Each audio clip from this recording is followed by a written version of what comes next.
Hey guys, how are you doing? Wow, okay, so this particular video is more of a fan video, I guess you could say. But it's also just a really quick recommendation video for those of you who are into comic books. This is a series that you really need to get your hands on. It's one of those series that it's always on the shelf, say like if you go to your local comic book store, there's like a whole selection of comics or graphic novels, but there's always this one like set of stories that always happens to be there, and loads of people have told me, which is why I've absolutely loved this entire series. But you walk in, you see it, you think, yeah, I'll probably read it at some point. I highly recommend you go out there and you actually purchase it. You purchase every single one of them, you read them and you love them. And if you don't, well, you're missing out on something that's absolutely incredible. What the series is, if you haven't read the title already, is the 100 Bullet series, where it's all written by Brian Azzarello and the artwork has been done by Eduardo Risso. And it's because of that, because of those two amazing artists, that I am slightly biased now. Whenever I pick up other comic books, I always assume that, I'm just going to pretend that Eduardo Risso was the artist on this, or I'm just going to pretend Brian Azzarello did all the work for this, and then I'll go out and buy it. And I tend to trace everything back to those two particular guys. If I've read something that was by an artist who's quite new, my immediate reaction is to go, yeah, well, he's not as good as Brian Azzarello, or yeah, this is quite good. This is the sort of thing I think Brian Azzarello would write, and then I'll just sort of go from there. So I'm quite biased, but I do apologise. That's just how I work, unfortunately. So anyway, let me show you what I've got. I'm going to show you guys the graphic novels because the comics that I have, I don't have all 100 issues, but I've only got a few and they're in that box over there. But the artwork's in the books anyway, if you happen to go out and buy the graphic novels.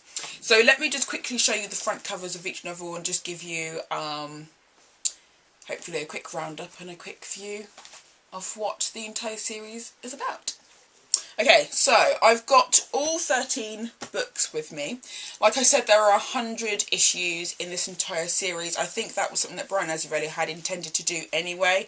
It kind of ties in with the title. But I love how the entire story, the main story, the underpinning thing that just grips the readers to the series is the fact that everything is linked in one way or another. And when you think that some things are just sort of accidental or some things are just they're actually all linked, and it's quite strange, but this is what grips you. This is the main plot that just grips you from the start. But I'm not going to reveal too much about what the story is about. All I'm saying is just read it. That's all I'm saying. So the very first one we've got here is First Shot Last Call, which looks like this. And you've got like an introduction, I guess, to the main characters. You've got Agent Graves over here. Where is he? He's here. You've got Mr. Shepherd, you've got Hector, you've got Dizzy Cordozo, who is also one of the main protagonists or the main characters of the story, alongside Agent Graves and Agent Graves, sorry. Mr. Shepherd's not even on here. Oh yeah, he is. He's like really tiny. You can't see that, there's no point in staring. But these are like, this is like a quick introduction to the characters in this particular selection of comics, which I believe is issues 1 to 5. And it's just, oh my god, from the get-go you can tell it's a masterpiece, so I'd highly recommend it. So that's First Shot, Last Call. We've got the next one, which is Split Second Chance. Absolutely brilliant. Again, it's actually becoming a little bit more deeper because you get introduced to, I would say, half of the main characters within the first few issues within these two books, and then you suddenly start to piece things together, but like a typical noir, the stories are only leading you on in one direction, and then when you get there, everything gets changed, and then you have to go off in a different direction, and then it all gets changed again, and it just gets really irritating, and it's just great. But I love it, so it's really good, really juicy stuff. The third one is Hang Up on the Hang Low. This is where things start to get more intense with the stories because they're all quite personal and what they play on, which is absolutely fantastic. You've got The Foregone Tomorrow, or A Foregone Tomorrow, which is also really, really good. I highly recommend that one. This is actually quite a juicy one. I got the comics for these ones, which is quite cool. You've got The Counterfeit Detective, which looks like that. It's pretty awesome. And then you've got 6 Feet Under the Gun, which is this one. Book 7, Samurai. Book 8, The Hard Way. Book 9, Strychnine Lives.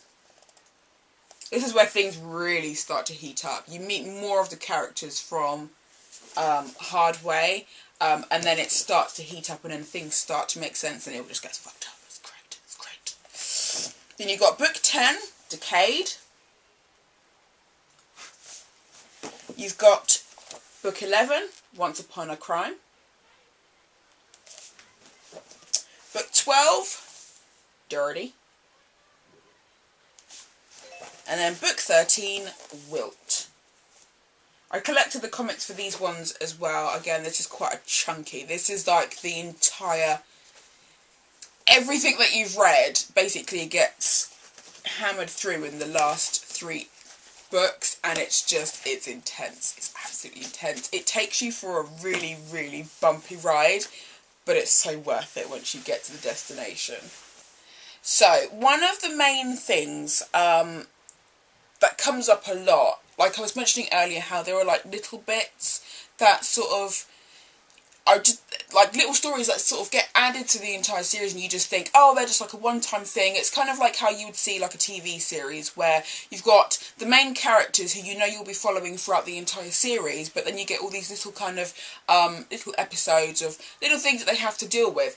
It's the same as this entire series in the very beginning, where like you meet certain characters and you have to follow their like little story, and then you work out how they might be attached to the entire plot that Agent Graves actually has. So what usually happens, especially with most of the new characters, you get Agent Graves, who is, you can't really see him, but it's the guy with the glasses. He's an old man, white hair. He's a very, very, very mysterious character. He's actually one of my favourite characters of all time, because he's very well defined in that you don't know that much about him. And throughout the entire series, you still don't learn anything new about him. You only get a peek into his past, and that's about it. He only lives in the past and in the present, and then that's it. You don't know anything else. Now, whenever he meets new characters, he always carries with him a briefcase, a little attaché. And inside this attaché are 100 untraceable bullets. He then also has with it a gun and like a envelope full of like information and photographs and anything else like that. And he basically gives it to this complete stranger. And this stranger is obviously like, I don't know who you are or what you have, or, you know, I'm not into that sort of stuff. Then Agent Graves will then give you the proposition. He'll give you the choice. In this file is all the people who have wronged you because they know that you're innocent, or all the people that have wronged you, and basically I'm giving you the opportunity to get your own back.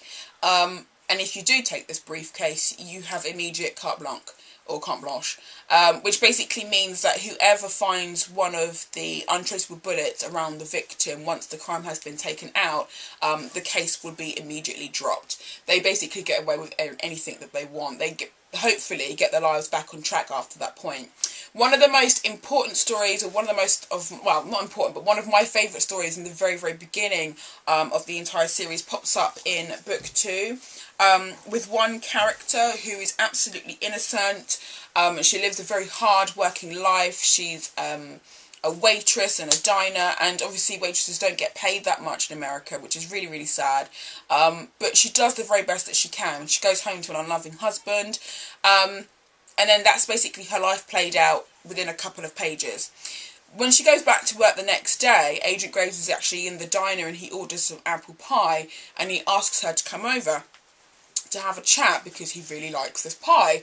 So she goes over, he hands her the attaché, gives her the envelope and all the information that she needs about her missing daughter, and basically Agent Graves gives her the choice right there and then. You can do whatever you want, basically. I've given you all the means that you need necessary to plot your revenge if need be. The choice is completely up to you. Now, when I read that, that was like the second story within the entire series, especially in the beginning, that really, really sucked me in. I thought, wow, this is a really, really touching thing. It's very, very personal. The things that it plays on, and especially in that story, it's very, very detailed. Like, each of the stories gets incredibly detailed, especially when they sort of involve children, or if it involves crime, or if it involves the characters' say lifestyles, or the locations in where they actually live. You as the reader are able to connect with each of those characters, or at least some of the characters. I definitely connected to some of the locations that were brought up in the stories, and I was like, oh my god, I've been there, that's crazy.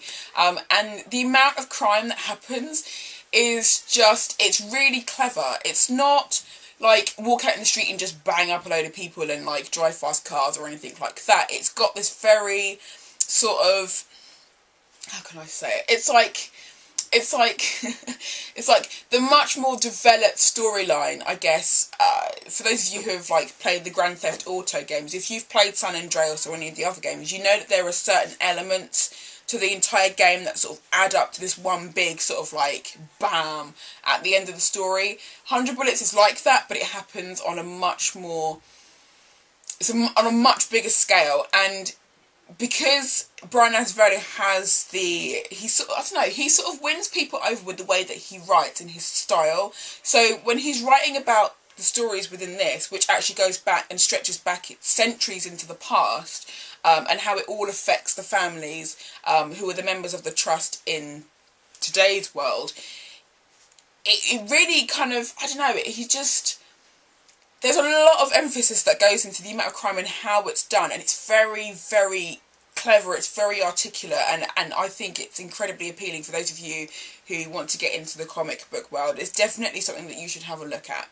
One of the main things that I love most about Azzarello's writing style, and especially when it's teamed up with Eduardo Risso, the two of them together, I think they work together really, really well, because Eduardo Risso does the sort of artwork that's fluid, it's really easy on the eyes, you automatically know what's going on, you can follow the story quite easily as if it were in moving pictures. That's the kind of ability that he has, and that's why I absolutely love this entire series. But Brian Azzarello has this technique with language where he, just through the speech bubbles alone, you immediately know what this character was meant to sound like, because he actually writes in words with the accents. So you've got the character of Dizzy Cordova, who was a typical Latina American. She's got cousins who are, I'm not sure if they would be described as cholos or not, but they've got that sort of cholo vibe. And you immediately know how a cholo sounds, and that's the way she talks. That's the way that Hector talks, and like a few other characters. You immediately know. When you meet members of the Trust, you know that they're very rich and very powerful people, which means that they've obviously had a very good upbringing, very good education, which means that they speak really well. So you immediately know that they've got this sort of language form within them, and you can differentiate between the characters as well. It's fantastic. It's just the way that he writes, it just grips you from the start to the finish. But it's absolutely amazing. The entire story kind of centres around Agent Gray's. It centres around the attaché of 100 Bullets. And then as time goes on, you learn about the Minutemen, you learn about like assassinations, you learn about the Trust, you learn about how the entire, I guess there's like this entire scheme. You learn how this scheme is played out, how it has played out in the past, and how it affects the people in the stories in current time. It's just amazing. Now, one of the main things, like I mentioned before, Agent Graves is just one of those characters that he's so well defined, in the sense that you know a little bit about his past within the last few books, but other than that, you don't learn anything new about him. There's nothing major that comes about. You get the odd, there's the odd scenes where he'll be chatting with Mr. Shepherd, for example, or he'll be talking with other associates. And then there's like these sort of hints and bombs about Atlantic City and things that happened there. But other than that, you don't learn anything new about him, you don't get any emotion from him, you don't get anything. Which is why he's one of the most mysterious characters of this entire series, and I think one of the most mysterious characters that you'll ever find within like the whole Vertigo publishing house. He's definitely one of my favourites. He's definitely up there with like John Constantine, because he is just, the way that he's been written, I think he's the glue.